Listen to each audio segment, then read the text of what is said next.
بھائی سب کے سب اس کے سامنے سجدے میں گر گئے، وخروا لہو سجدا،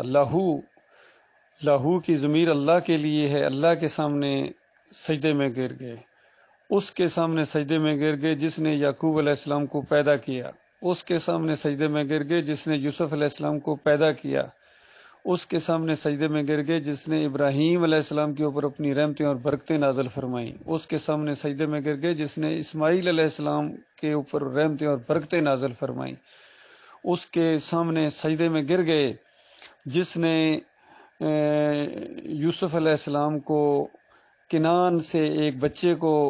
اپنے منصوبے کے تحت مصر تک پہنچایا اور پھر تربیت کا انتظام کیا اور پھر مصر کا بادشاہ بنا دیا، اس کے سامنے سجدے میں گر گئے جس نے یوسف علیہ السلام کو خواب دکھایا، بشارت دی، یعقوب علیہ السلام کو بشارت دی کہ تیرا یہ بیٹا نبی بنے گا اور اس کو اللہ منتخب کرے گا اور اس کے ذریعے مصر کی ایک قدیم سلطنت کے اندر سے بت پرستی کا خاتمہ کر کے توحید کا دورہ کرا دے گا، اس کے سامنے سجدہ کیا انہوں نے جس نے اس خاندان کے اوپر رحمتوں اور شفقتوں کی بارش کر دی، اس مجاہد خاندان کے اوپر، اس کے سامنے سجدے میں گر گئے جس نے یوسف علیہ السلام کو جیل سے نکالا، اس کے سامنے سجدے میں گر گئے جس نے بادشاہ کو خواب دکھایا اور پھر بادشاہ بےتاب ہو گیا اس کی تعبیر سننے کے لیے،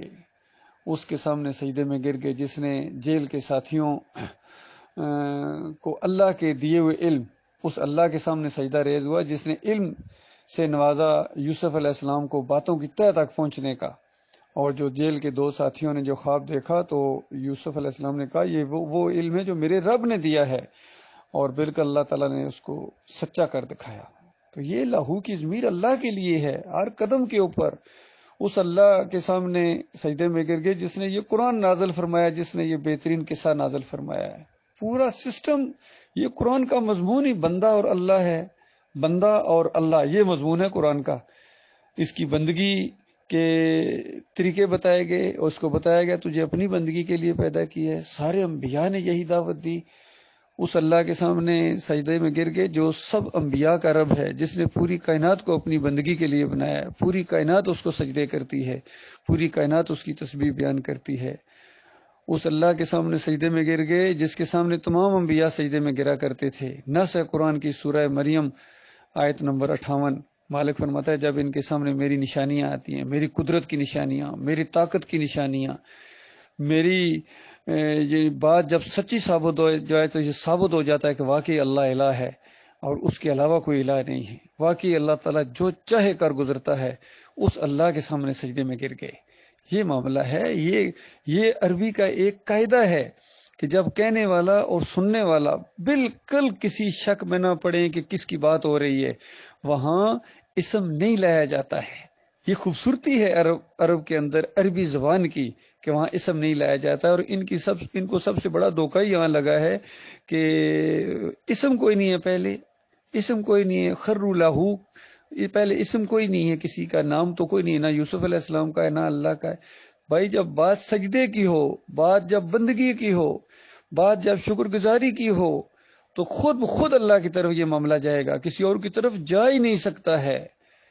جس طرح دوسری جگہ قرآن کے اندر آیا انا انشأناہن، جنتیوں کو نعمتوں کا ذکر کر رہا اللہ تعالیٰ، فرمایا ان کے لیے ہم بنائیں گے ان کی بیویاں جو پہلے سے کماریاں ہوں گی اور ان سے پہلے کسی نے ان کو چھوا تک نہیں ہوگا، حالانکہ کوئی بیویوں کا ذکر ہی کوئی نہیں ہے، نہ حوروں کا ذکر ہے، صرف ضمیر لائی گیا ہننا، ان کو کریں گے۔ تو چونکہ بات جنتیوں کی نعمتوں کی ہو رہی ہے تو جب خواتین کی باتیں ہیں تو مثال ان کی بیویاں، ان کی حوریں، اس کا ذکر ہے۔ تو اس انداز سے یہ عربی زبان کی خوبصورتی ہے۔ تو ان کے اندر اصل میں وہ فہم و فراست بھی نہیں ہے، اور نہ ہی قرآن کا جو زور ہے، جس انداز سے وہ زور بیان ہوا ہے کہ یوسف علیہ السلام فائل نظر آ رہے ہیں وہاں کہ کس طریقے سے انہوں نے اپنے پورے خاندان کو باہر نکل کر، یعنی شہر سے باہر نکل کر ان کا استقبال کیا اور پھر شہر کے اندر لے کے آئے، پھر ان کو تخت پر بٹھایا اور سارے کے سارے اللہ کے سامنے سجدہ ریز ہو گئے کہ اتنا مالک نے ہمارے اوپر کرم کیا، اتنی رحمت کی کہ وہ مصر جس کے اندر یوسف علیہ السلام کے بھائی جو ہیں وہ ڈرتے ہوئے داخل ہوتے تھے، اور ایک دفعہ تو خیرات مانگنے کے انداز میں آئے ہیں اور آ کے درخواست کی ہے کہ تھوڑے سے ہم پیسے لے آئیں بادشاہ سلامت، ہمیں پورا غلہ دیں، ہماری جو فیملیز ہیں، ہمارا خاندان سخت بھوک کے اندر ہے، سخت پریشانی کے اندر ہے، اور آپ صدقہ کریں ہمارے اوپر۔ اور اللہ تعالیٰ صدقہ کرنے والوں کو بہت ہی پسند کرتا ہے، اس طرح ترغیب بھی دے رہے ہیں، صدقہ کرنے والوں کو اللہ تعالیٰ بہت پسند کرتا ہے، ہمارے اوپر صدقہ کیجیے۔ تو غور کیجئے، ایک وہ کیفیت ہے، اور اب یہ ہے کہ رائل فیملی کی حیثیت سے جناب بالکل مالک جس طرح ملک کے حاکم بن جاتے ہیں، حکمران خاندان کی حیثیت سے وہ مصر کے اندر داخل ہو رہے ہیں، تو وہ اللہ کے سامنے سجدہ ریز نہ ہوتے؟ کس کے سامنے سجدہ ریز ہوتے؟ یہ سب کچھ کس نے کیا تھا بتائیے؟ یہ سارا منصوبہ، سارا کام کس نے کیا ہے؟ یوسف علیہ السلام نے کیا تھا۔ یوسف علیہ السلام تو بارش کا ایک قطرہ نہیں نیچے برسا سکتے تھے، جب تک 7 سال کے لیے اللہ نے بارشیں روک دیں۔ یوسف علیہ السلام اور یعقوب علیہ السلام زندہ پیغمبر زمین کے اوپر موجود ہیں، بارش کا ایک قطرہ نہیں برسا سکے ہیں، اور نہ ہی کسی نے ان سے کہا بھی آپ پیغمبر ہیں بارش تو برسائیں۔ ان کی تعلیم بھی یہی تھی کہ بارش اللہ نے روک دیا، اب کوئی برسانے والا نہیں ہے، اور پھر 7 سال اللہ نے خوب بارشیں برسائی ہیں۔ تو بتائیے وہ گندم کس نے اگائی تھی؟ وہ غلے کس نے اگائے تھے؟ اس غلے کو سٹور کرنے کی ترکیب کس نے دی تھی بتائیے؟ اگر اللہ وہ ترکیب نہ بتاتا تو یوسف علیہ السلام تو نہیں کر سکتے تھے۔ تو یہ ساری نعمتیں کس کی ہیں؟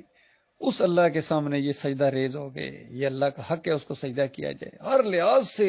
سجدہ اللہ کو بنتا ہے، ہر اینگل سے سجدہ اللہ کو بنتا ہے۔ لیکن جس کی مت ماری جائے، وہ پھر جس کا ایمان خراب ہو، جس کا عقیدہ خراب ہو، وہ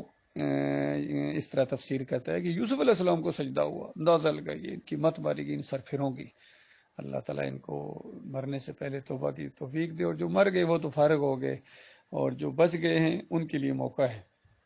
اور اللہ تعالیٰ مخلص مومنوں کو ایمان خالص کے اوپر قائم رکھے، جوڑے رکھے، ان کے دل ایمان کی وجہ سے محبت کے ساتھ جڑے رہیں۔